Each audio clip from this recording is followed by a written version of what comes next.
Hi, everybody. I'm Matt. And I'm Steve. And this is Marvel Reread Club.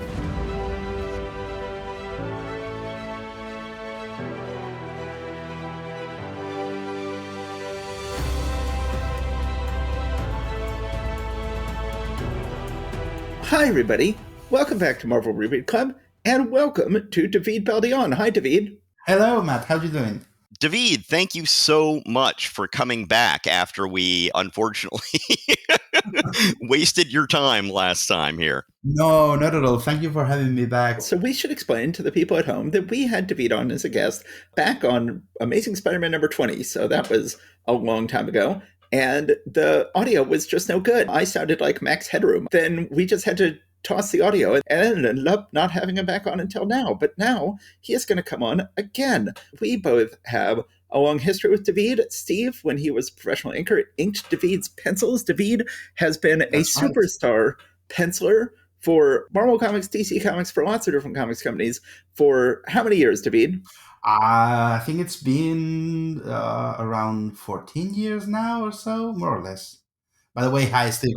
I haven't actually said hello during the recording, so hi, Steve. Sorry. Hi, how you doing? It's late in the night here in Barcelona, in Spain, and I'm just a little dense, you know. I have to get my weapons on. Well, thanks for staying up late. We should explain it is 3 o'clock in Evanston, Illinois. It is 4 o'clock in Greensboro, North Carolina, and it is 10 o'clock in Barcelona, Spain, or Barcelona, Spain, as we would pronounce it here in America.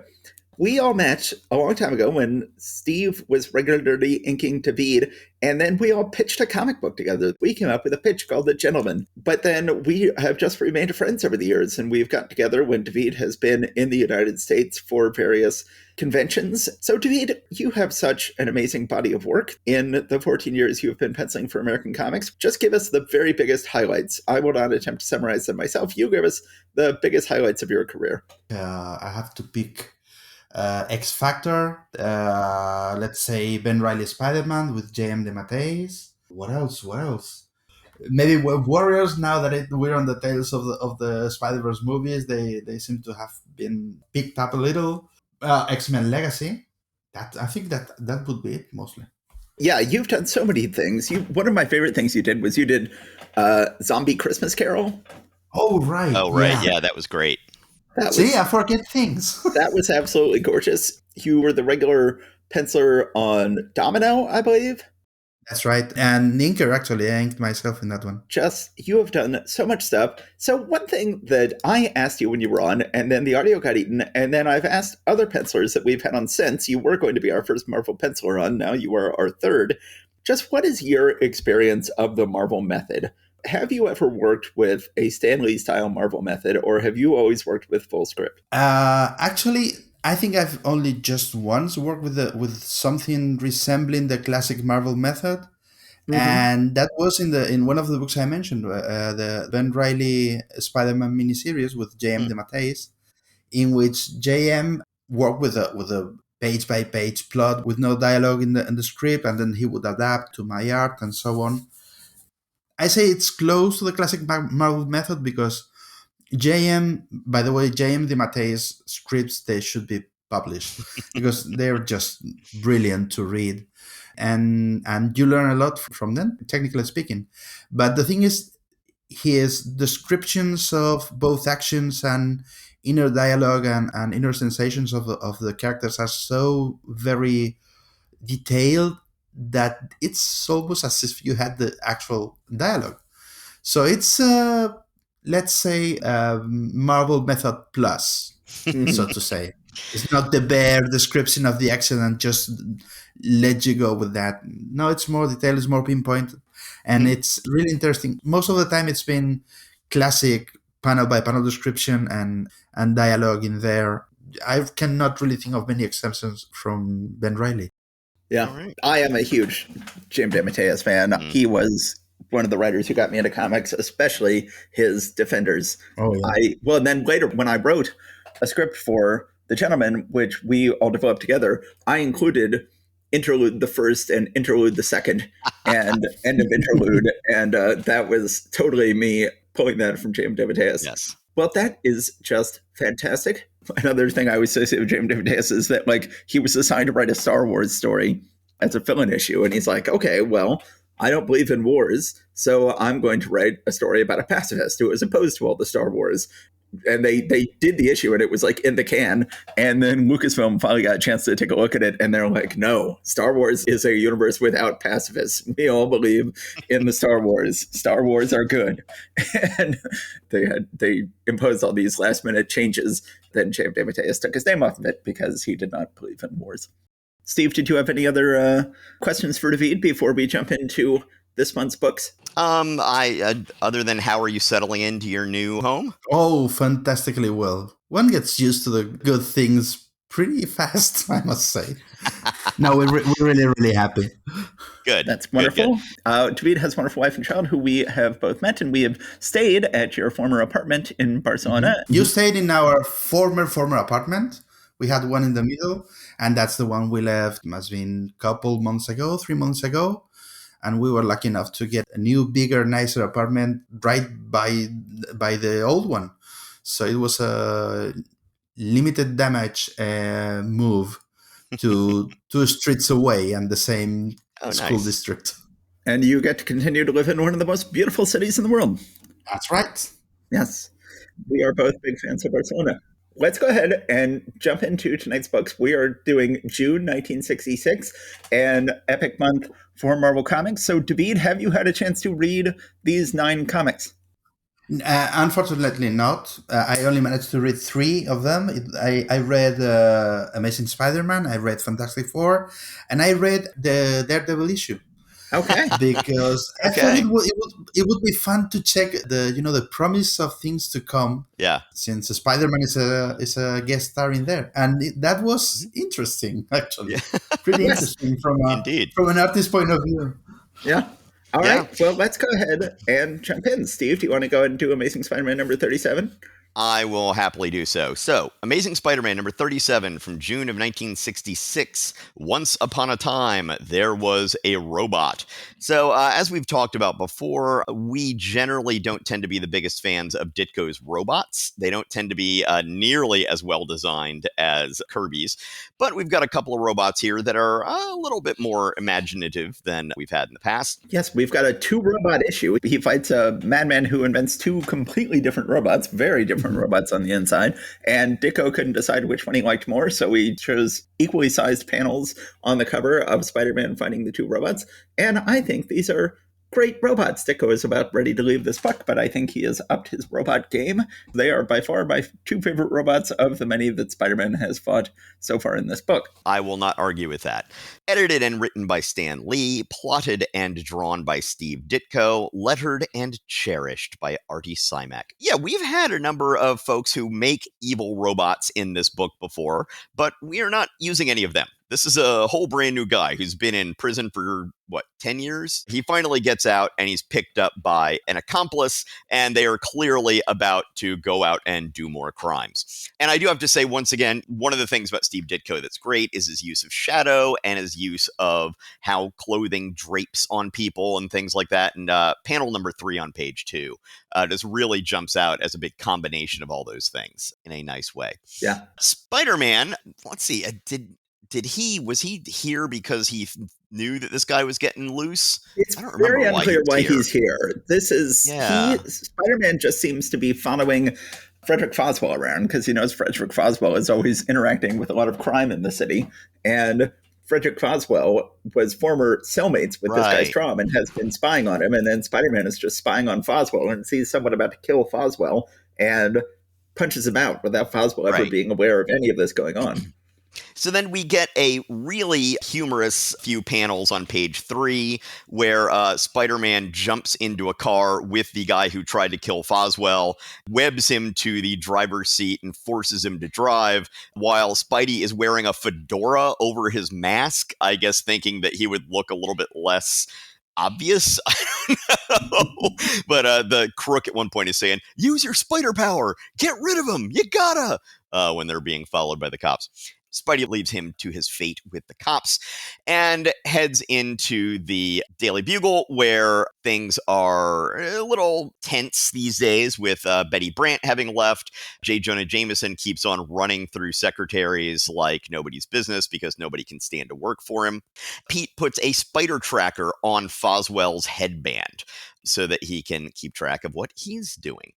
Pete and Gwen meet up on the Empire State University campus, and Pete he sticks his foot in it a little bit here. But it looks like kind of on purpose, but kind of not. And I really think that there's some tension here between the story that Ditko is telling and the story that Lee is telling. And that's going to be really glaringly obvious next issue. But, Pete's being nice to Gwen and saying, hey, heading for the same class. Mind if I join you?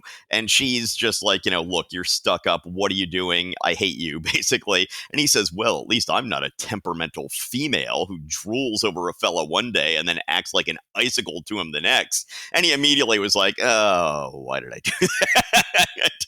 Then she tries to slap him and he blocks her hand and he says to her, anyone ever tell you that you're gorgeous when you're angry? And I'm like, okay, that's not that's not endearing. That's not okay. If things have actually come to blows with a girl, then you need to cool that down. You need to start de-escalating the situation. And he is not doing that. To be fair, Flash Thompson is like, what's going on? This is not cool. Like, is there actual physical violence between a man and a woman happening here? And if there is, I'm going to blame the man. And, which is generally a good idea. And Flash Thompson comes off as the total hero in this situation, right, going like, this is not cool. I'm going to interfere here. Woke Flash Thompson. So, meanwhile, Strom has gotten his first robot going, and it is this sphere with little polka dots on it and these kind of tendril kind of things that seem like they're able to stretch out and then collapse back into the sphere. Really interesting, pretty unique robot. It can also climb walls. Spider-Man finds Strom attacking the factories of Norman Osborn, factories or labs or whatever this is. Norman Osborn, whom we all should know will go on to become a very big figure in the life of Peter Parker and Spider-Man. But right now, we don't really know much about him. So we've had Harry Osborn as Peter's nemesis at Empire State University for a while, and then occasionally, when we've seen J. Jonah Jameson in his club, we have seen someone in the background who has similar hair to Harry Osborn. Well, suddenly, Stan Lee seems to have decided, hey, that guy who is frequently in the background at J. Jonah Jameson's club, he has similar hair to Harry Osborn. What if that's Harry Osborn's dad?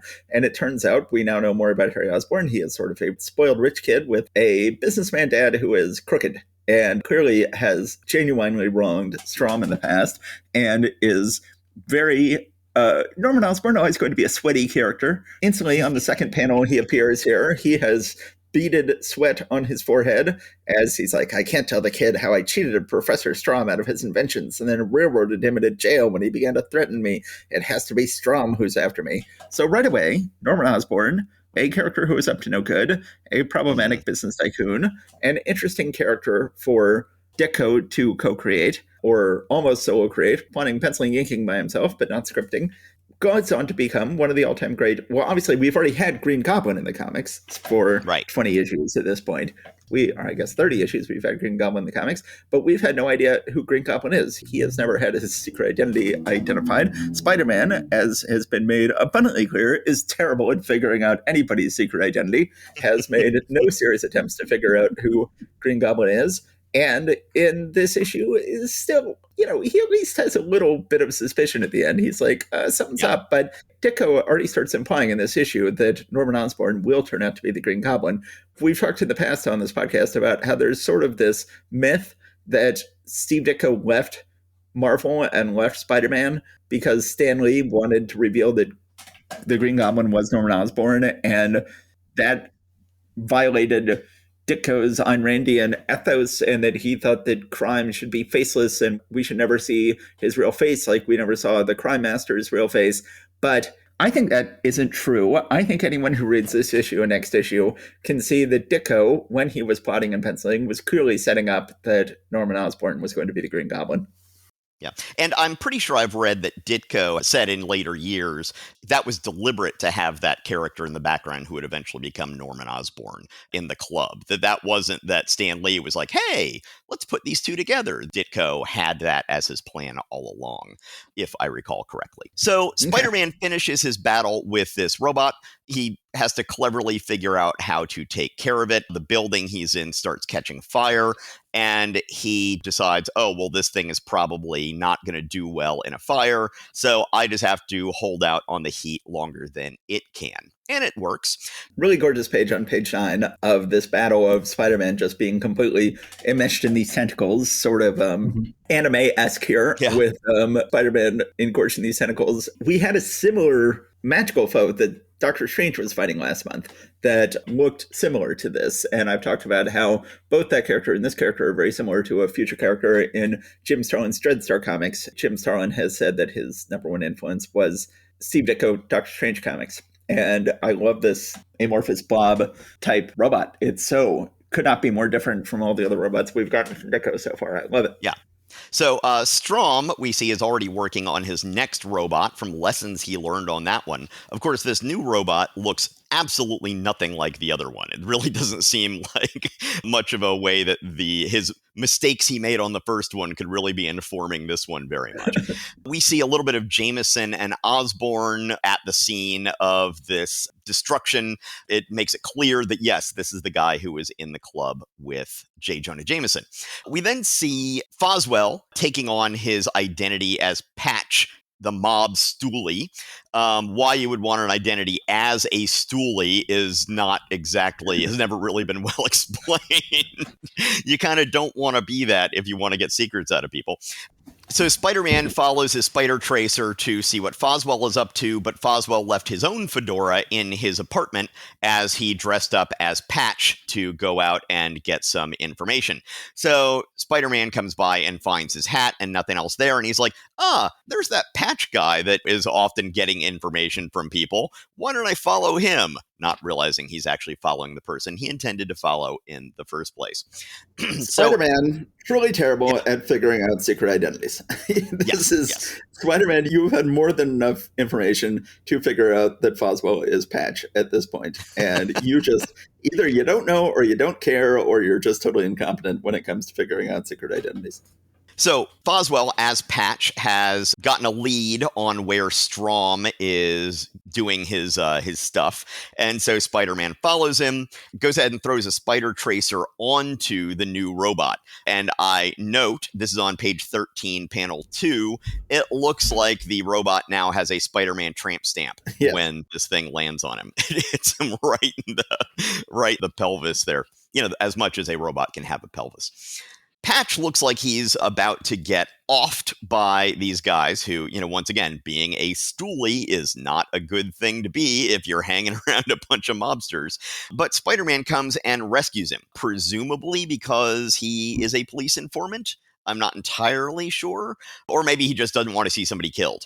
They trap Spider-Man and Patch into this room with a steel door and steel bars on a window that's like 2 stories up. Spider-Man climbs up and out of there and comes back around into the building to find the new robot attacking Norman Osborn personally, as well as his property. Now, on page 15 here, panel 1, we see Norman's hair actually kind of flipping up, which that hair does not look like it's going to move, personally. I don't think we ever see that any other time. So Spider-Man draws the fire of the robot. They have a nice fight, but then Norman Osborn, whom Spider-Man is currently protecting, actually gets the drop on Spider-Man and knocks him out from behind. This is not something Spider-Man was expecting. He is stunned long enough for Norman Osborn to get out of there. Spider-Man follows the robot, goes ahead and defeats it, and then he's confronting Strom about what he's doing. And then we see a view of Strom and Spider-Man and Patch and another goon all from a window that's like 2 stories above where they are. And then a sniper shot takes out Strom before he can say anything. And Spider-Man climbs up to the window and he's like, nobody's here. There's no way anybody could have gotten up here. What's up with this? And this is really the thing that kind of gives the lie to the old myth about Ditko not wanting Osborn to be Green Goblin, in that is very much setting up the reveal later that he was Green Goblin. He was on his goblin glider up there and used that location to take out the guy who was about to rat him out. That's more or less the end of the issue, and this is the second to last Spider-Man issue. It is second to last Ditko Spider-Man issue. Yes, lots more Spider-Man. Another 60 years to come after that. But, yes, lots more Spider-Man to come. But yes, the last Ditko Spider-Man issue. And again, you've talked about how these post-Master Planner stories are generally poorly remembered. Overall, I like this story. Oh, it could not be a more important story. We also remember, I think, the most Master Planner stories was not introducing important characters. We think like, oh, they introduced the Looter and a guy named Joe, and these are important characters. Well, you could not introduce a more important character to the Spider-Man mythos than Norman Osborn. And he gets an excellent introduction. It's interesting. It's sort of a slow motion introduction because first we met the Green Goblin and then we had this guy hanging around in the back at J. Jonah Jameson's club. So we've sort of been gradually being introduced to him. But here we get our first real introduction to him with his mask off. And I think that he is right away a great character, a mysterious character. And a character who possibly, because Ditko is about to leave the book, a character whose identity will not be a secret for very long. As soon as John Romita takes over penciling and presumably at least co-punning the book, suddenly everybody's identities are about to start getting revealed, including Pete's own to Norman, including Norman's identity to Pete, and most importantly, including finally get to see the face of Mary Jane. So that is all coming up very soon. But first, we have one more Ditko issue after this in which Ditko's politics most infamously inject themselves into Spider-Man. We will see that next issue. I've noted before that on Reddit, I've seen people say, oh yeah, you're such a misogynist. You just referred to a woman as a female. As a straight white cis male, I'm always like, oh, what are we doing wrong now? What normal language that I've been using for years turns out to be offensive now. And that's sort of the standard mode for straight white cis males. But boy, reading this, I'm like, yeah, no, female is bad. Like calling someone, at least I'm not a temperamental female who drools over a fellow one day and then acts like an icicle to him the next. Oh yeah, I hadn't realized how offensive female could be. Sort of dehumanizing in some ways. Yes, very much so. Another question I had was, Spider-Man is with Strom, and then he sees a gun pointed at Strom, and then sees it go off. Well, no, I guess it doesn't go off. He says, my spider sense, it's tingling. A gun at the window. Look out, another second would have been too late. He's all set to fire. Whoever it is, I can't let him get away. And then Strom is like, and then Strom keels over dead. And he's like, oh, but the gun didn't fire. And Strom just... I guess Strom never even knows he was going to be shot at, but somehow the stress of the whole situation causes him to have a heart attack. It certainly seems to me as if Ditko intended Strom to be shot and killed here. I just assumed that is what happened. I guess nobody's shot. Not. The gun never goes off. Okay. Yeah, I guess you're right. He gets back in. Yeah, you're right. It looks like a heart attack to me. Yeah, I think you're right. I think that Ditko intended for that to be he was shot. And then I'm guessing that Lee, thinking about the Comics Code Authority, was just, trying to steer well clear of any sort of violence that would arouse their suspicions. Yeah. So, David, you read this issue. What do you think about the writing and art in this issue? Well, my first thought about the writing was mostly that how convoluted was the start of. It's a little bit of a Matryoshka situation in which one follows the other, follows another one, just for the sake of having a fight, because it really seems like Peter is just looking for action, for a fight. He's bored, so he's going to follow this ex-convict newspaperman to see what can we get out of there, and let's see if we can trace out some crime and just punch some faces. But other than that, it's really interesting. I think for the amount of action and information that is going on, it's agile. It's really fast. It has a fast pace. Also, that's probably something that Ditko has to be attributed to. But it's an interesting issue. Matt, you mentioned the robots and how spectacularly versatile Strom is in his design of robots, because Yes. that's two very Yes. different styles. And it's funny because I didn't really remember the first robot. And what it first seemed to me as I read this issue, is that it looks like a robot from French BD sci-fi, something that you might find in, I don't know, Valerian or something like that. Well, of course, And yeah. In The Long Tomorrow, the Mobius story, there is right. a sex Yeah. scene in The Long Tomorrow where it turns out that one of the people involved in the sex scene looks like this creature. Yes, I had not thought of that. There you go. I haven't made the connection, but makes me wonder what was in Ditko's reading table during this issue. Because if it impacted him enough to include this kind of design both in Spider-Man and in Doctor Strange, that might have caught his eye. But even the inking, the use of the line, it seems so just right out of a French book. Yes. In that first page in which you follow the robot from Strom's lab to Osborn's lab. Yeah, I hadn't really placed this one because I have not read this chronologically for a long time. Right. But I have not placed this one issue in the whole Green Goblin career.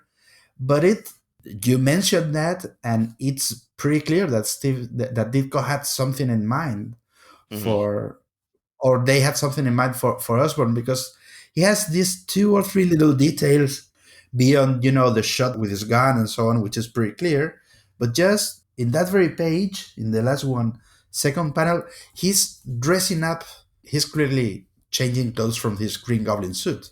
I mean, that's those little details that I have not seen Ditko do unless there's something behind them. Right. Most time when Ditko's characters are casual, they're just casual. Their demeanor, the details of their demeanor is not particularly, adjusted. But this little thing of Normal adjusting his tie, like he's changing from something, that, it jumped right at me because there's something behind that. And I had not made the connection. I didn't really remember about the Goblin Revelation later on. So it makes sense that at the very least he knew something about him, about Norman, beyond the plot twist of the gunshot and so on. Yeah.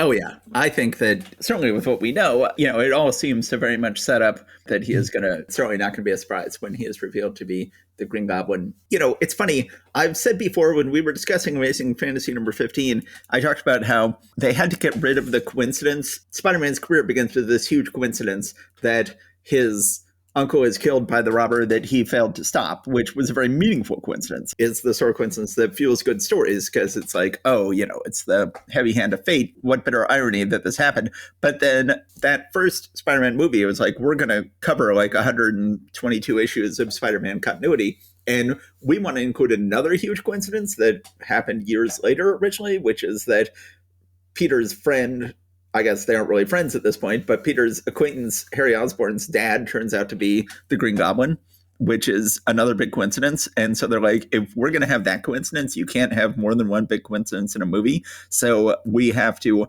brilliantly, I thought, in the movie of the first Spider-Man, come up with a way where it wasn't a coincidence that his uncle was killed, that it was the wrestling match where he wrestled that was robbed, and that he failed to stop the guy outside the wrestling match. And then his uncle was waiting outside to pick him up. And that's why they then ran into each other non-coincidentally.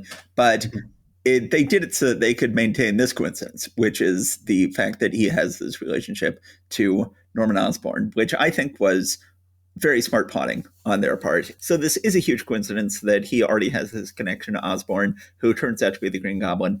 But I think it works just fine here, and I think it works just fine in the movie. So, meanwhile, I think we should probably move on. Let's make quicker work of this one. Here comes Daredevil, the Man Without Fear, number 17. None are so blind.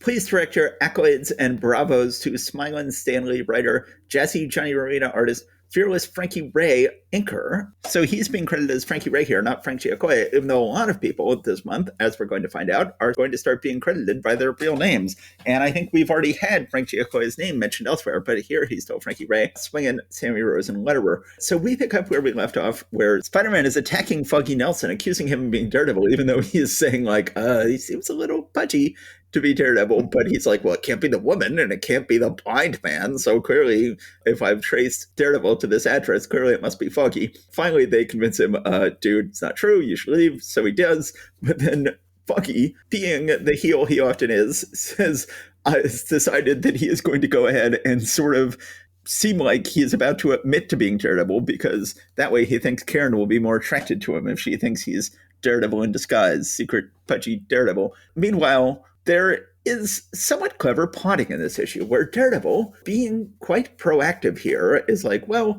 I'm still mixed up in this thing with Spider-Man and the Masked Marauder from last issue. And then there's the company that the Masked Marauder stole the car engine from. I think that the best thing to do proactively is to go ahead and go to J. Jonah Jameson and make an announcement that your paper's been claiming it's Spider-Man and the Marauder working together, right? So I can tell you how to trap the two of them. That's what. You've got to print a headline story in your paper. I'll tell you what to say. So then not only does J. Jonah Jameson put his paper, he goes on TV and he announces that the formula that the Masked Marauder stole was incomplete and sort of lays out a trap that there's going to be a chance to steal the real thing. Sure enough, the Masked Marauder falls right into this trap. Masked Marauder colored differently than he was last issue. Now his little mouth drapes are colored white for some reason. Which just makes them look even more silly than they did last issue. And they already looked very silly. So then Daredevil's plan works beautifully. Everybody is converging on the car company again. Then we get a scene that is very disappointingly similar to last issue, where once again Spider-Man and Daredevil, each suspecting the other of wrongdoing, run into each other. And it's once again on a rooftop, which is where they had their fight last issue. And it seems repetitive. I will point out that on page 10, those first two panels are definitely examples of the whole, like, what are they swinging from phenomenon. Yes. Oh, yeah. Those are particularly egregious. Very much so. They get into another fight on another rooftop, just like they did last issue. In this case, it's sort of justified that they're on a rooftop because the Masked Marauder shows up in a blimp and like the security guards are like, oh my god, we're being raided by a blimp. The blimp turns on World Motors on the side as if it's like the Goodyear blimp. And they're like, oh, it's fine. It's just an advertising blimp.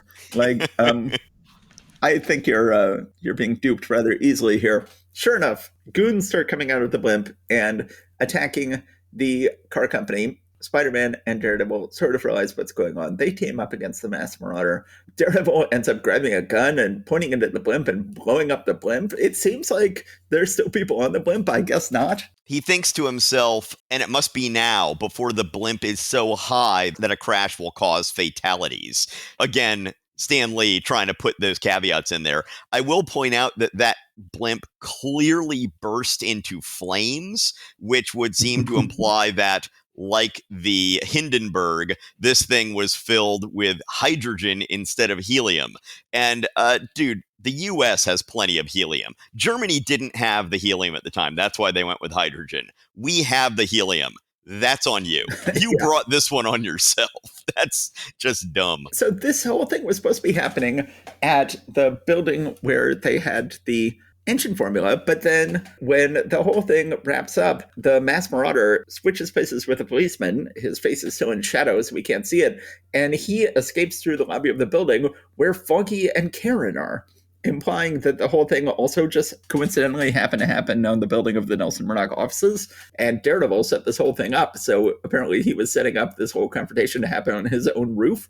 This is a little unclear. No, I don't think so. It says minutes later in the crowded lobby of the bustling office building, Karen says, Foggy, I didn't expect to find you here, which she wouldn't have said if they were in their own office building. I just heard that Daredevil and Spider-Man had captured the Masked Marauders gang, so presumably she came down here just to see what was going on, and then he uses this as an excuse to further his subterfuge that he's actually Daredevil. He says, yes, Karen, I know all about it, sort of implying that that's why he is here, not near their offices. This makes no sense. Yeah, exactly. Why would they be And then there? the Masked Marauder overhears the whole conversation and is like, oh, now I know that Fucky Nelson is secretly Daredevil. And nobody is trying to figure out how Daredevil could have such pudgy secret identity. And then they all go their separate ways, and that is the end of the issue. This is, John Romita's a good penciler. Frankie Ray's a good inker. I like that this is a story about the hero proactively using the media, laying a trap, figuring out how to maneuver all of his various enemies and allies into position to solve the whole issue. But the Masked Marauder is not a great villain. There is some awkward plotting in here, and it makes no sense that Fucky and Karen would be there on the last page. This is not a great issue.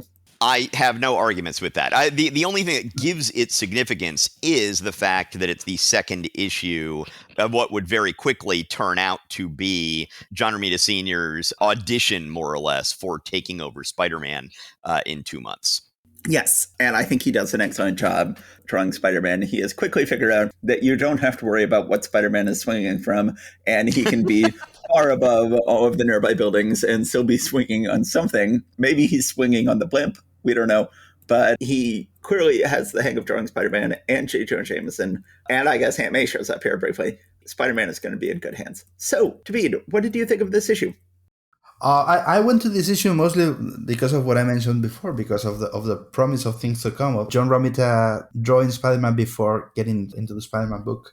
It's a funny, strange journey from John Romita trying to stick a little bit to Ditko's speedy proportions, and then sliding into his more barrel-chested, more muscular Spider-Man, and how he just gets a hold of, the pattern of the webbing on the suit, and how it's more dense at the beginning of the issue and less so later on, and all that slight evolution.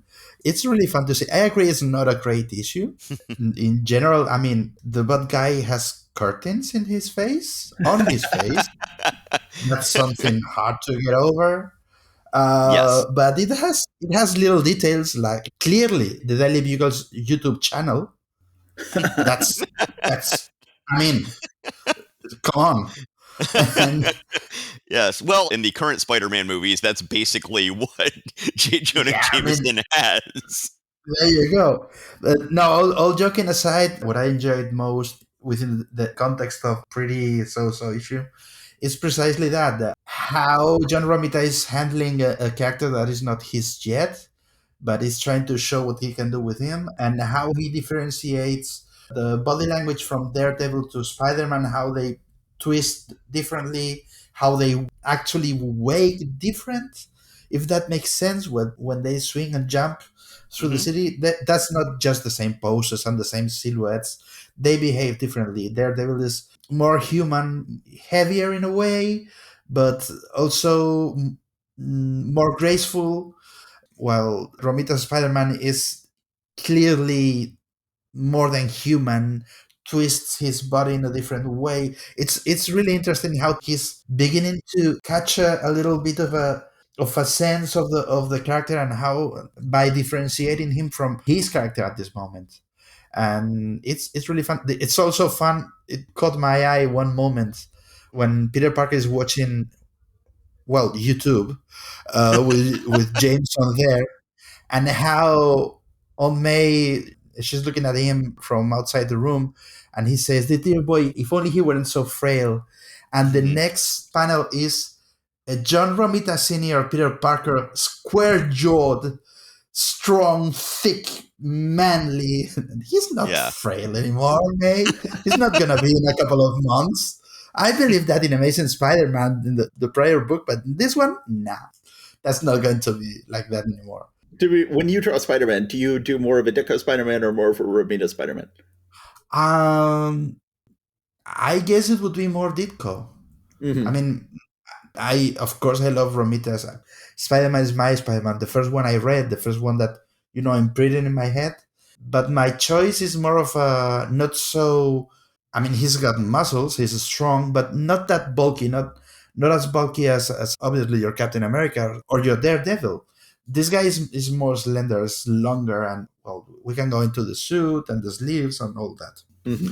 But if I had to pick one road, it would be Ditko. Mm-hmm. And as an artist who has professionally drawn Spider-Man, how do you feel about Ditko's decision to put so many webs on his costume that you then have to draw? An unnecessary workload.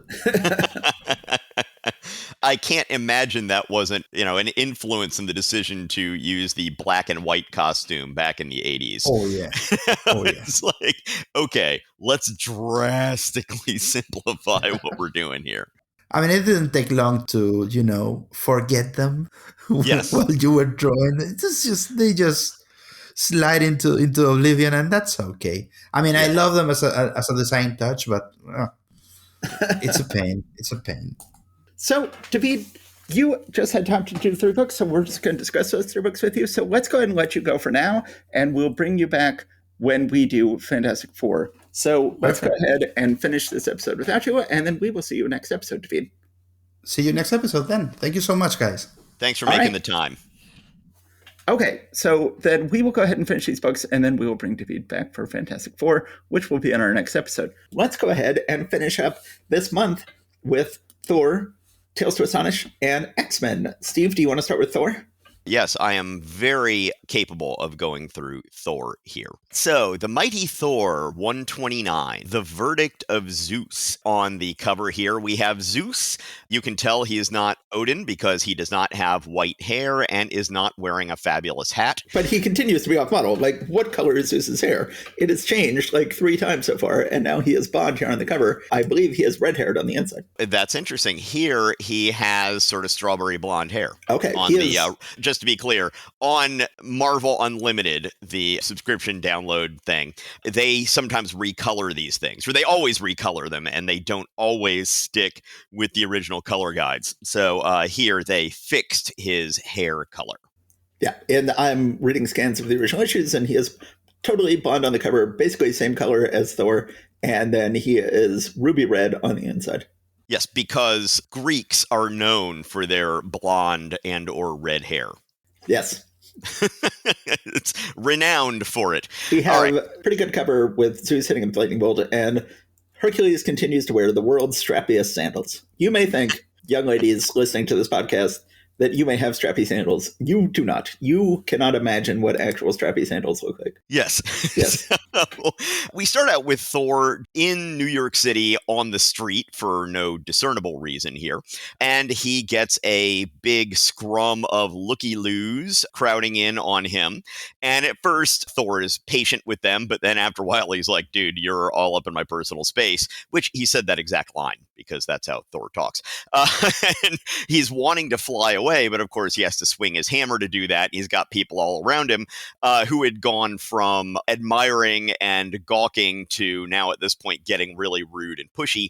So then a cab driver who's on the street opens the door and says, hey, buddy, get in.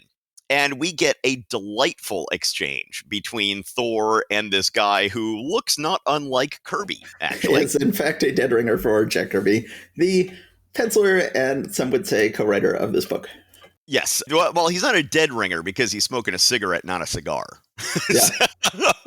But yes, just a lovely exchange with this guy not treating Thor as a god or someone to be gawked at, but a regular guy whom he has respect for. And Thor says, you are quite a philosophizer, my friend.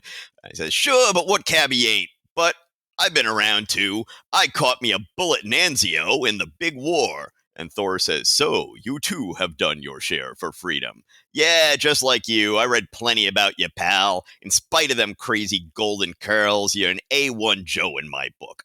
The cabbie gets Thor to where he's going and then walks away and does not think to pay the man.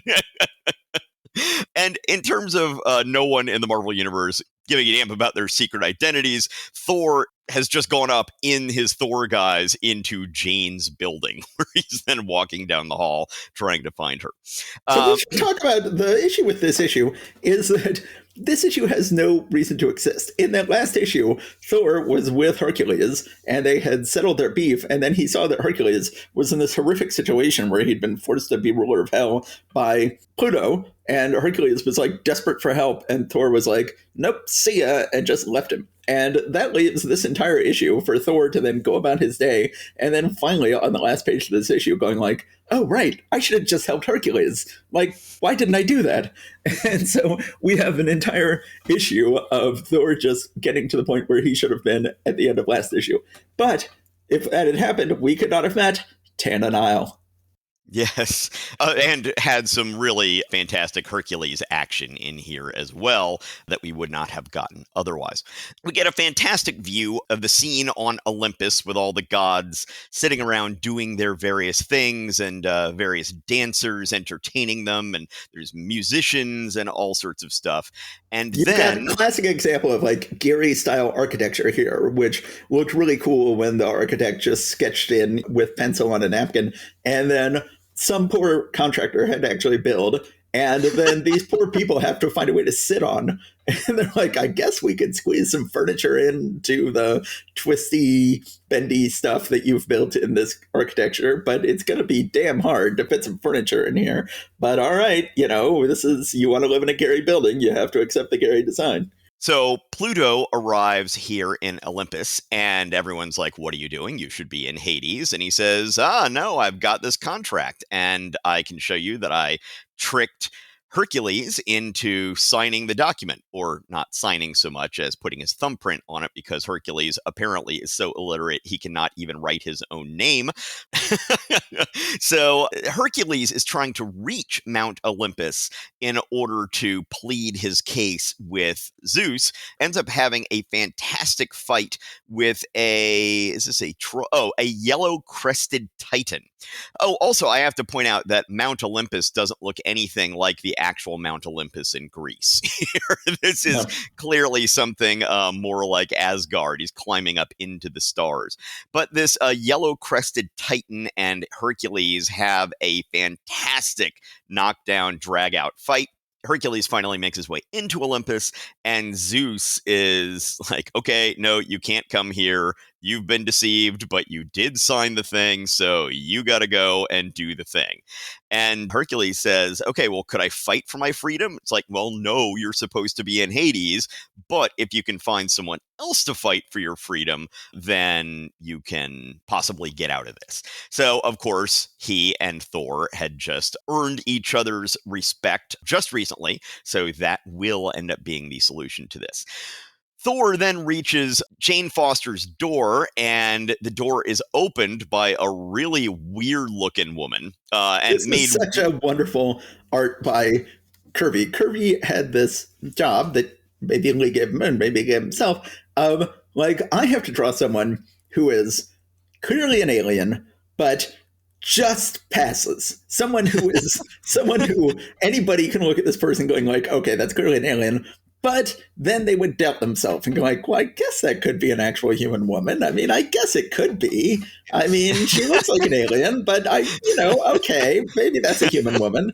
And that's what Kirby has to draw. Kirby has to draw someone who, if you find out she's an alien, you totally believe it, but you can also somewhat convince yourself that she's human. And that is Tana Nile. It's like, oh yeah, Jane's new roommate? Yeah, what about her? Oh, she's an alien. That tracks. Yeah. Come to think of it, that makes a lot of sense. That explains why she looks like that. Yes. And in her first panel appearing, Coletta does a particularly poor job with her eyes, and she looks even more weird. Yes. So, yeah, she really looks freaky in that first one.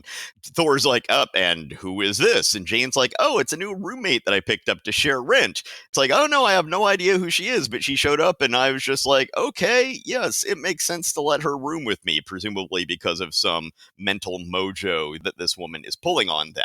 I'm not even sure there's any mental mojo going on. I mean, after all, Jane Foster is supposed to be making money as a nurse, but her boss hasn't shown up to work in months. So she's like, I guess I have to get a roommate. Manhattan then isn't so different from Manhattan now. And she's like, she just put an ad in the paper, presumably looking for a roommate. And this clearly alien woman is like, I want a roommate. I will sign up to live with Jane Foster. I think it's just a sheer coincidence that Tana Nile ends up staying with the girlfriend of Thor. Yes, Marvel, the land of coincidences. And the last time we see her face on page 10, also, she looks quite freaky looking, though for different reasons than the first time. So Thor had gone to Jane to let her know that he was going to renounce his godhood to become a mortal man so that he could then marry her, since Odin had forbidden Thor, the god, to marry a mortal. So Thor shows up. There's Balder, and who has a B on his helmet, unfortunately. Yes. The letter B. Thor is saying, well, this might be my last time ever in Asgard. Hail and farewell, basically. They then head on into Odin's presence, and Odin has essentially gotten word that Hercules has requested that Thor be a champion for him. And so Odin is like, okay, so... Well, I gotta disagree with you here. I don't think that Odin knows anything about Hercules. I think Odin is just like, well, Thor, you have to do something nice for somebody, and I'm gonna make you wait in limbo until you get a chance. Come forth, son of my heart. It is time for me to send thee through the doorway to all the worlds. For 'tis thy duty to wait in limbo, my son, for on this fateful day the whispering wind shall call thee, and thou must fulfill thy destiny by following wherever it may lead. So hath it been written. And he's just saying, like, I just think you should help somebody, and I don't know who, so I'm going to make you wait in limbo until you do. Yeah, the prophecies have said, in 3 worlds shall the god of thunder stake all on behalf of another. So, yeah, I guess he knows something's up for some reason. But yeah, I think you're right. He doesn't actually know exactly what's going on, but he has an idea of more or less what's going on. Hercules, meanwhile, is trying to convince folks in Olympus to be his champion. He goes to Ares, and Ares is just like, yeah, I'm not doing anything for anybody else. It's like, yeah, I'm a fantastic warrior, but you this is your own problem.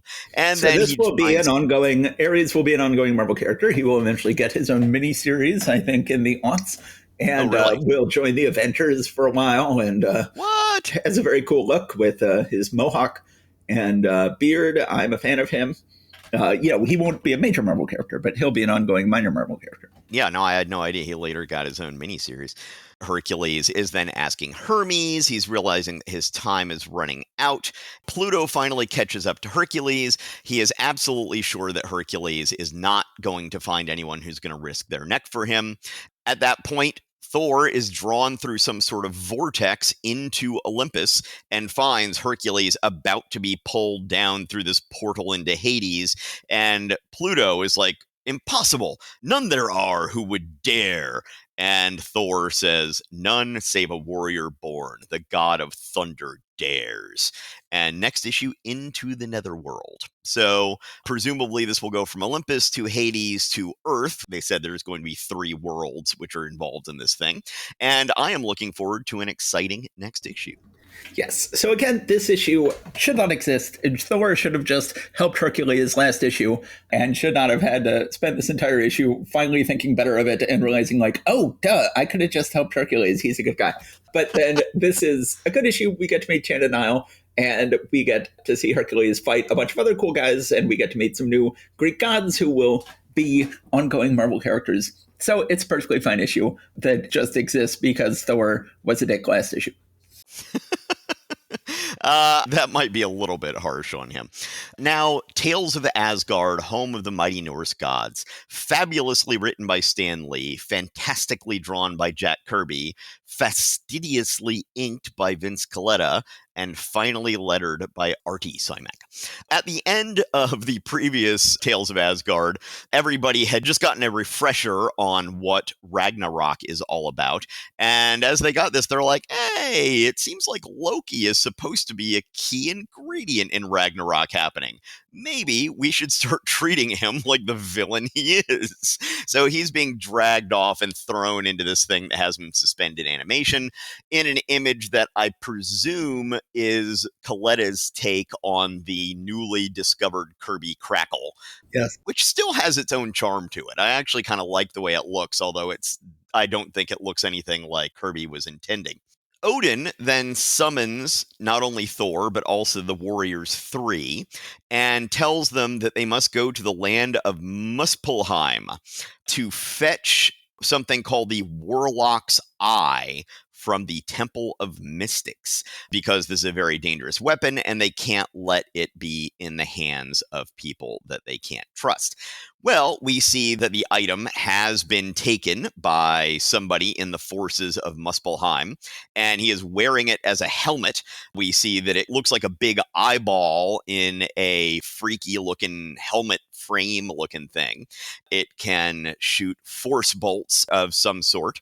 Incredibly, as the mysterious beam sweeps the battlements, the hapless defenders fall like stalks of wheat before the inexorably swinging scythe. So this is a really nasty weapon that he's got here, the Warlock's Eye.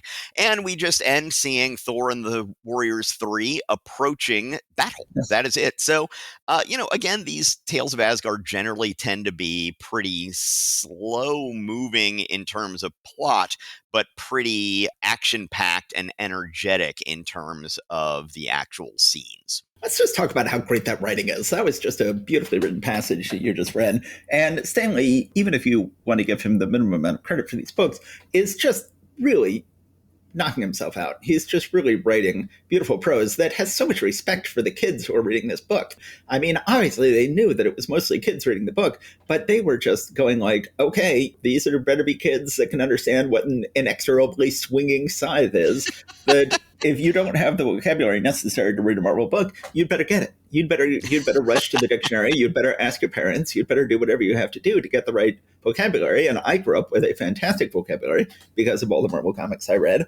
And that's all due to Stan, who just had a tremendous amount of respect for his readers and really beautifully written prose. And it's understood that Kirby had a special love for Tales of Asgard, but so does Stan. And Stan is really killing it on his book. Obviously, Stan loves writing Falstaff. I'm sorry, I called him Falstaff. Stan loves writing Volstagg's dialogue, which is his tribute to the Shakespearean character Falstaff.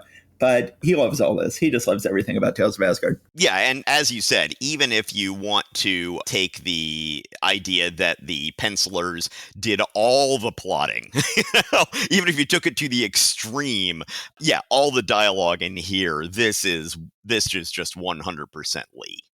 Yeah. One thing I will say is you were saying that you got all this vocabulary from Marvel Comics. I do not disagree entirely, but it should be pointed out that our mom has a PhD in English and was an English professor. So that also had something to do with it. But certainly Marvel Comics fans are renowned for their extensive dialogue, at least for over-the-top adjectives, if nothing else. At one point, I was picking up my 3-year-old daughter from daycare in New York and was talking to her. And then another parent was picking up their child and said, "How does your child talk like that? How does your child have such a large vocabulary?"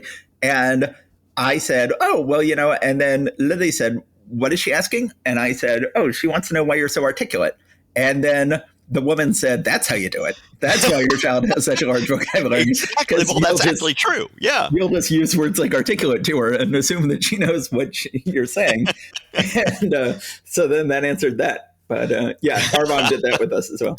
Yes. Overall, as you said, nothing in this issue is necessarily crucial to pushing the plot forward, or very little is. But still, this is an entertaining 2 stories in here. Yes, very entertaining. Inked by Sinnott would have been 1,000 times better, but even inked by Coletta, fantastic 2 stories by Lee and Kirby. Cannot argue with that. Okay, let's go ahead and jump on to Tales to Astonish, number 80, featuring Submariner and the Incredible Hulk. To the death, it says, and it's got a cover. Now, I don't know. If I had to guess who inked this cover, I would say Tom Palmer, who... He's not around yet, but as far as I know, it's not around yet. But this looks like Palmer inking. This cover is by Gene Colan and shows the Submariner being attacked by the behemoth. Soon, Marvel will finally find the perfect inker for Gene Colan, inker named Tom Palmer. But I think he is not at Marvel yet. But whoever is inking this is doing a very good job. Maybe it's Colan himself. This does not look like Palmer to me, personally. This looks like it's probably still Everett. I don't know. Something about Submariner's nose looks like Palmer to me. Submariner's nose and mouth. Yeah. Oh, yeah.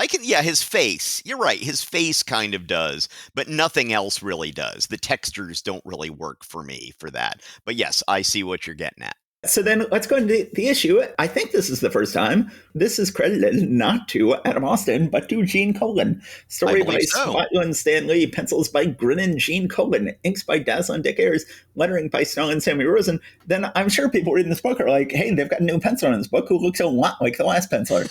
Because Gene Colan, in order to work for both DC and Marvel, has been going by the pseudonym Adam Austin the entire time he's been doing this book, even though Gene Colan's style is pretty inimitable.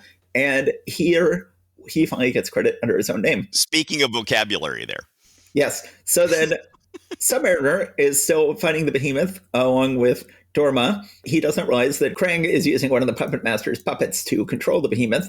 Then we get, you have been focusing a lot on the big issue of can Atlanteans swim? Or do they have to walk? Well, we seem to have confirmation that they have to walk here because it turns out that Atlantis has a gate around it. A gate that is like, 15 feet high and is big metal bars. Now, obviously, if people can swim, then what's the point of having a gate? The only reason to have a gate is if people can't swim. So seemingly, Submariner is the only person who knows how to swim, although Dora thought about swimming last issue. Generally speaking, in sci-fi stories, Stan and Gene, if you've got an undersea city, they have domes. You're supposed to have a dome. But there's no dome here. There's a gate. Submariner rips up the gate, flings things at the behemoth. Now, big art problem here. Eels. He summons electric eels and sends them to go shock the behemoth. No. First, on page 5... On page 5, he tears up these bendy pieces of the gate to throw them at the behemoth. Right. And then on page 6, he attacks the behemoth with electric eels. And the electric eels and the bendy pieces of the gate look identical to each other under Colan and Ayers' pen. They're both like wavy black things. That's a good point. Yeah. Okay. Shocking the behemoth with the electric eels causes it to then shock Krang's hand, and he drops it. He has sent the puppet master away already, and now he has nothing he can do. I've heard enough of your craven whimpering. Get out. You mean I'm free as a coward may ever be. But now he's gotten rid of the puppet master, and now he has no one to make him a new model when the old one gets shocked. So now, without being controlled, the behemoth is easily defeated by Submariner, but then Krang kidnaps Dorma and says, I'll kill you unless you marry me. And then Dorma just tells the Submariner through an intermediary, I'm going to marry Krang. And Submariner doesn't realize she is doing so because she has a gun to her head. And that is where the issue ends. Next issue, when a monarch goes mad. This is a perfectly fine story. I like the behemoth. Having him be controlled by Krang is fine.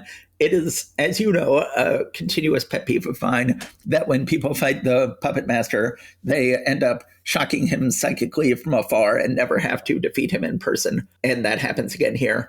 But it is a perfectly fine R8 issue. Having Dorma have to marry Krang is sort of awkwardly plotted, but it's a fine escalation of the story.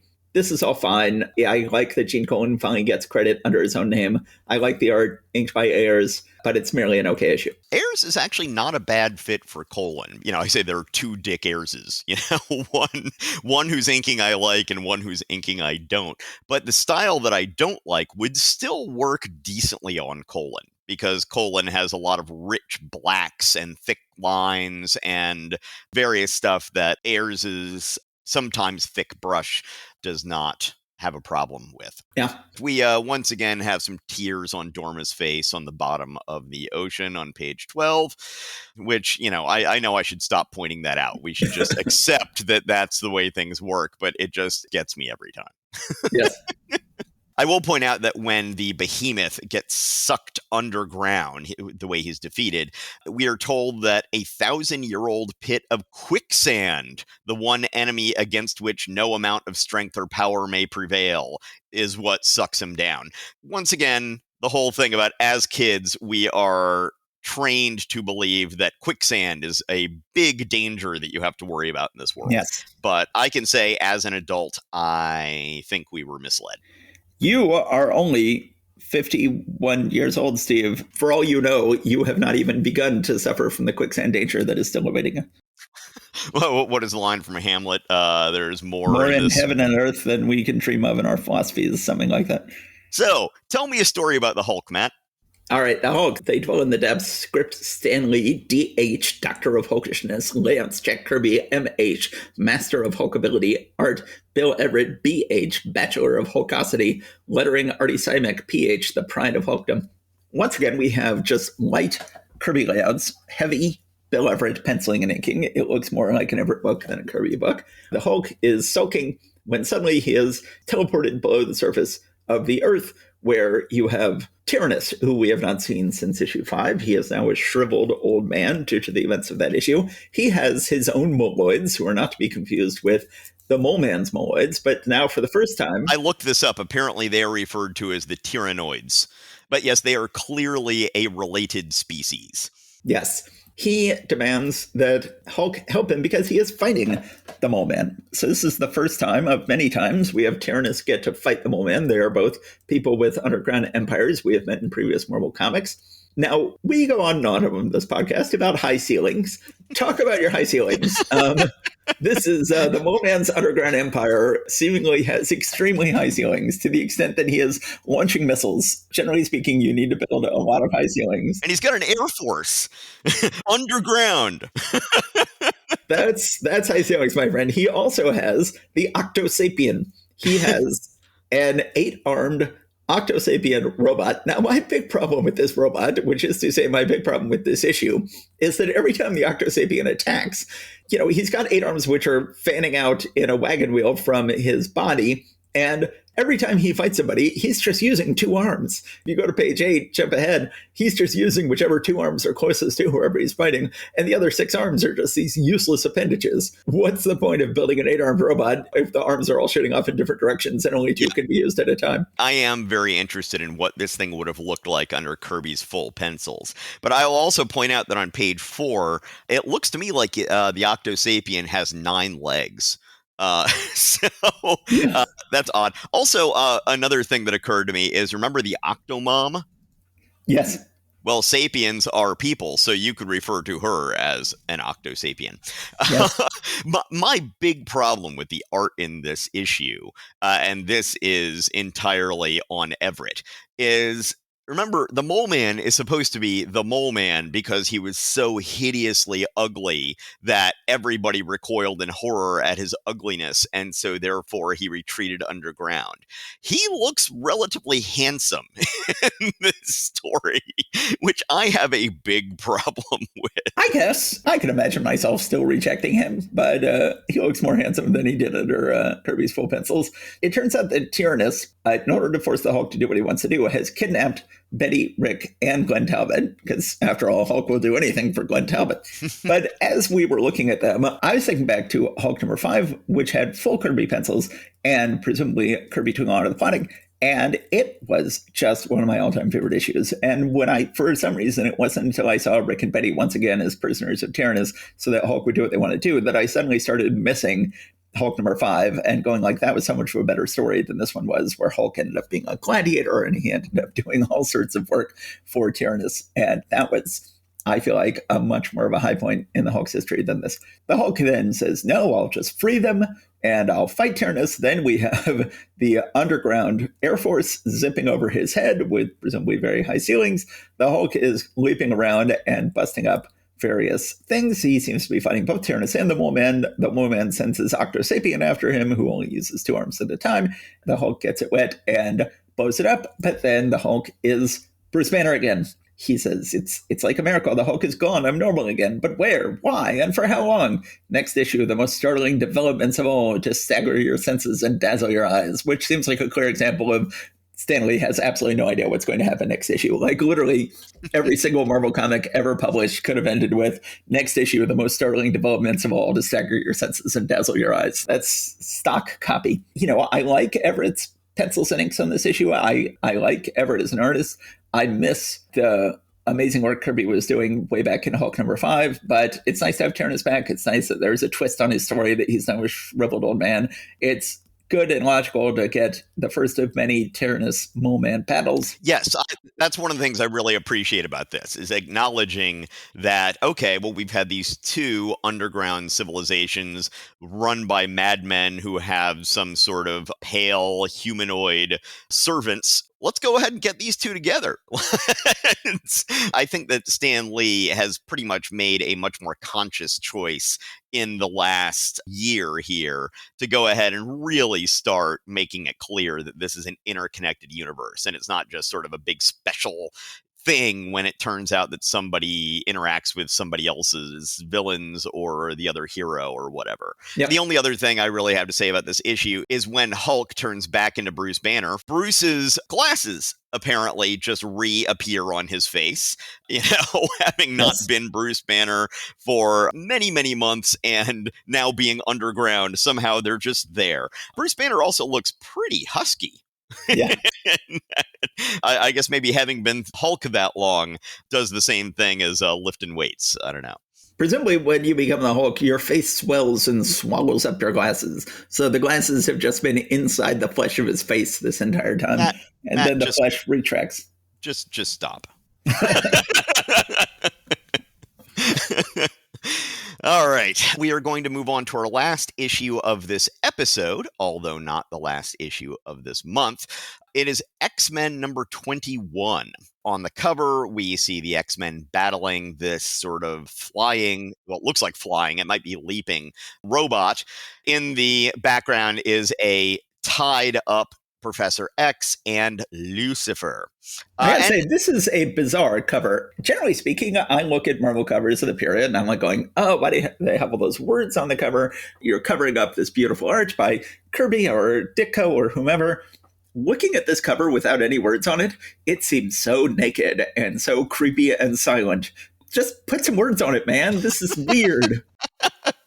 Yeah, and also the layout reminds me a little bit of the cover of X-Men number 1. Yeah, it does. What color is Cyclops' I-beam on the cover in yours? It's ice blue. Yep, they kept that here.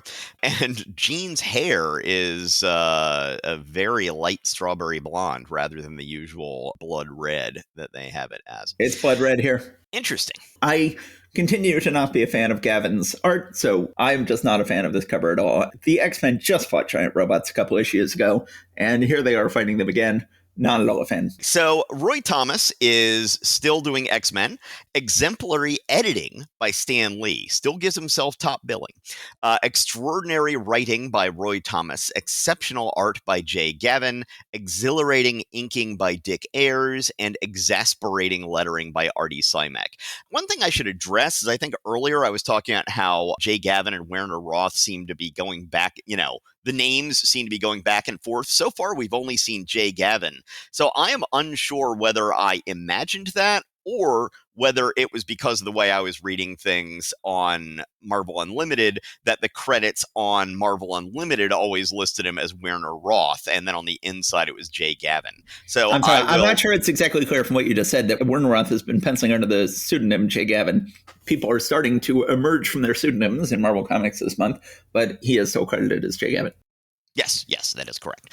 Now, one of the things about this being Roy Thomas is we are going to get a lot of dialogue, more than a Stan Lee comic. Which is saying a lot. Yeah, it is. It very much is. Roy Thomas is doing his best Stan Lee impression, and he kind of out-Stan Lee's Stan Lee in a way that is not necessarily great in some instances here. Roy Thomas will go on to do some fantastic things for Marvel, but at the beginning here, he has some growing pains. I gotta say, I was a big fan of last issue of Thomas's debut on the book.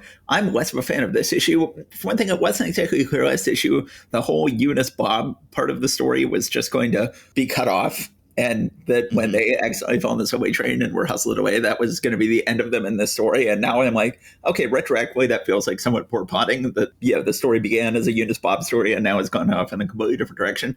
Yeah, as I was saying before, having them fight giant robots again so soon, ultimately not a big fan of this issue, not as much of a fan as I was at part 1. Yes. So the X-Men, when we last saw them, had taken off from their hangar, which apparently takes up almost an entire wing of the X-Mansion, and they have flown out to the desert southwest, which is where Lucifer has his machinery under a butte. So the X-Men are there to take care of this. Right as they get there, these, what we were later going to find out, are robots, although at first they look like some sort of energy weapon, shooting down into the butte. So that is going to be something they'll have to deal with later. This butte apparently is on the land of a man out west who runs a dude ranch. Someone's doing something on my property. I need to go take care of it. So he and his two ranch hands head off with rifles to possibly take care of this. Page 3, I was talking about Roy Thomas and his dialogue. Yeah. This page, oh my. Could you describe this page for me, Matt? There are just 5,000 speech balloons and thought balloons. In panel number 3, the speech balloons are overflowing to the right. Panel 5, once again, the speech balloons are overflowing the panel borders. It is too much. The other thing about panel 3 is not only are the speech balloons busting out of the panel borders, that's even after the panel borders have been expanded to make room for this. The top and bottom of the panel have been bumped out to barely sort of a dog leg from the horizontals to the right of it, which, as we were discussing in the episode we had with Riley Brown, that is one thing that just bugs the crap out of me. And he agreed with me on that. But I don't blame the penciler here. I don't even blame the letterer here. This is Roy Thomas. The letterer just had to do what he could to cram all this stuff in there, and it just makes a mess of this page. So anyway, I just wanted to address that. Yes. The X-Men are trying to get to their ultimate destination after landing, and this is around the time the Dude Ranch hands end up showing up on a trail that apparently goes up the side of the butte. And they're shooting at the X-Men. The X-Men defend themselves in various ways, both hilarious and, let's be honest, deadly. On page 5, you have this horrific panel of horses and riders plunging down into a stream that's just on the base of the mesa there.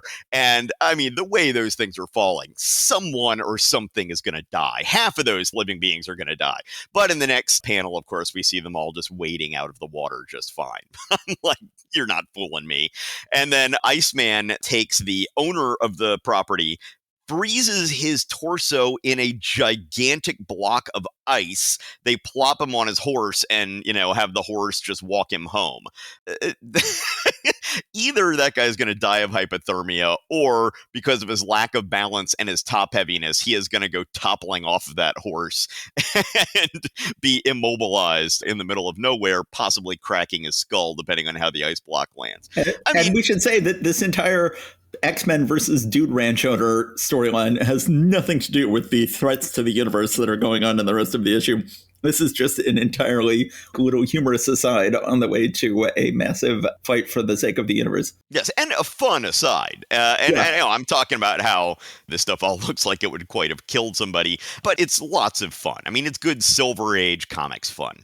So it seems that this river has been diverted into the inside of the butte in order to cool the machinery that Lucifer has in there. Iceman makes an ice raft. They float inside the thing, and then there's some kind of big whirlpool that is pulling them down. Professor X is wearing a helmet to protect himself from Lucifer's mental stuff, but he can still communicate with the X-Men, and it's a little confusing. But he had to stay behind because he's in a wheelchair, and Lucifer is not making this stuff ADA compliant. So, but Lucifer's robots come out and grab Professor X and bring him inside as well. We have a really underwhelming splash page on page 8. Professor X is face to face with Lucifer, and we see all the machinery that's involved in the project that the aliens are trying to do. We're going to, in our next episode, we're going to be looking at Fantastic Four 51, which also has a whole splash page just dedicated to a giant piece of machinery looming over the heroes. Boy, oh boy, you could not get a better Goofus and Gallant pairing, because that is such a beautiful page that totally justifies its splash page for a big piece of machinery. And this one just does not. Like, why things were built the way they were on this machinery makes no sense. It is not impressive machinery. Okay, so the X-Men are trying to rescue themselves from this whirlpool. They end up in this underground cavern where they are caught by a big glass box. It's always convenient that these things are like some kind of plexiglass because then we can see the action of what's going on inside them. The Yes. Beast is captured by one of these robots. Iceman is going to rescue him by making a little surfboard. Says, I've got to hit that oversized garbage pail with an icy surfboard at full speed. And I'm like, what is the full speed of a surfboard-shaped chunk of ice with no means of propulsion? Yes. I'm like, there's no wave, there's no... even as an 8-year-old, I probably would have been like, I don't get that. Anyway, Iceman and Bobby knock down those robots and are almost able to get out, but then they're trapped in by another trap. Lucifer decides to start monologuing, and he is telling Xavier all about how his alien race's Dominus machine is able to enslave planets. We see some okay depictions of what this is supposedly going to be like. At this point, all of the X-Men, not just some of them, are in that glass box, but they are able to escape by Jean Grey using her telekinesis to switch the power switch off on the thing that keeps the door closed. After being told what to do, of course. Jean has nary a thought in her head, has never once figured out what to do in any situation ever, and they always make it clear that Jean has to be told what to do, which drives me crazy. Why can't they write Jean as a more capable person who figures these things out on her own? Or, as we've pointed out before, maybe she is way ahead of them and they just think they have to explain everything to her and she's just rolling her eyes the whole time.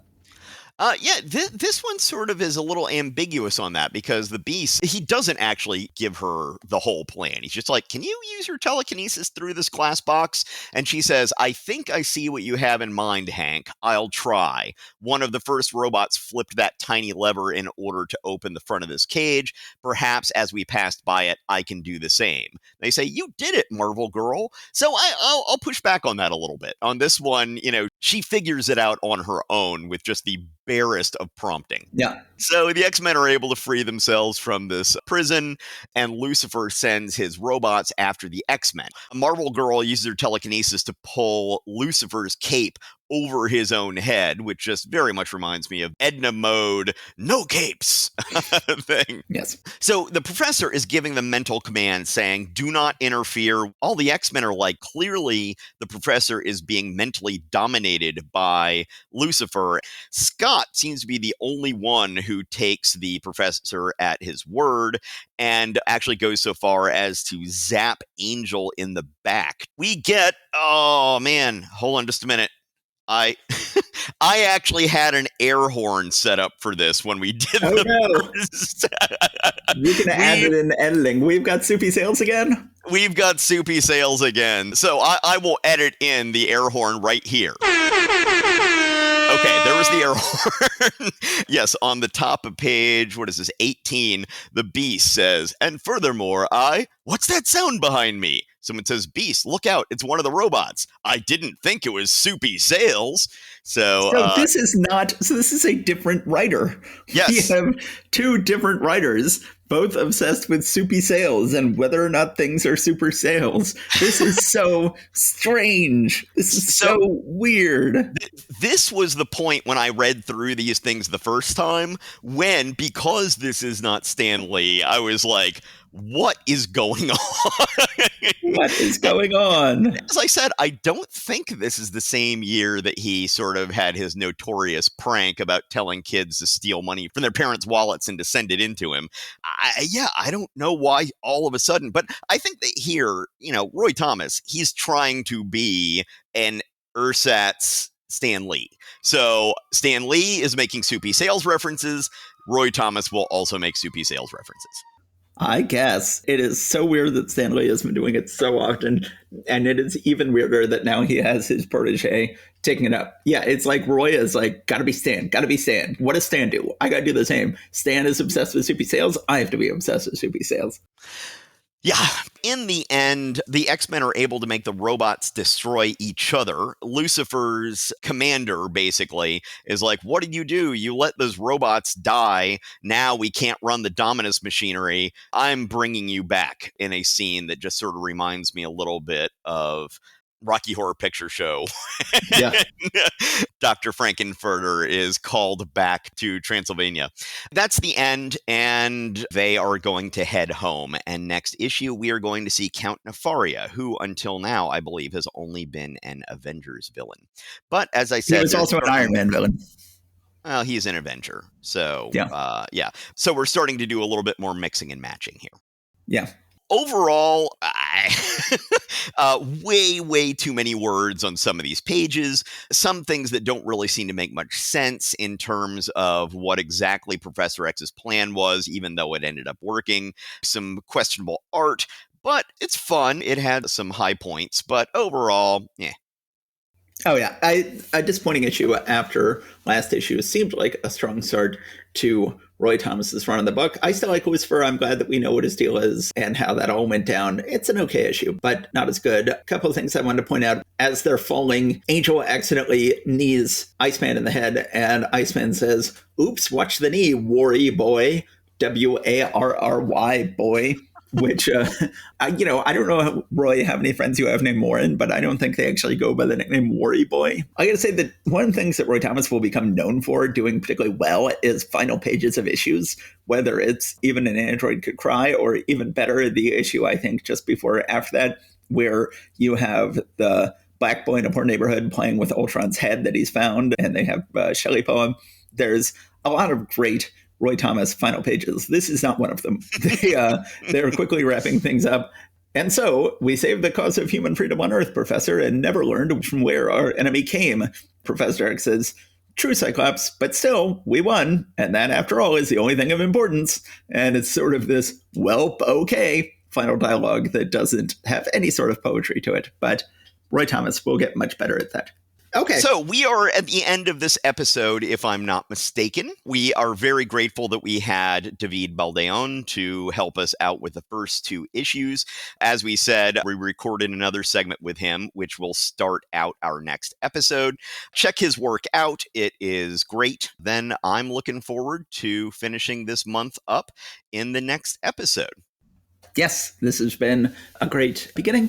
And, well, this has been 5 pretty good books, but none of them have been perfect. But there's been some great material, and Marvel is clicking on all cylinders. But let's go ahead and get you a huge book next. So we will see you next time, America. Absolutely. And once again, the rest of the world. I am not a chauvinist like Matt is. Yes. Okay. All right. Take care, everybody. Stay safe out there. Bye.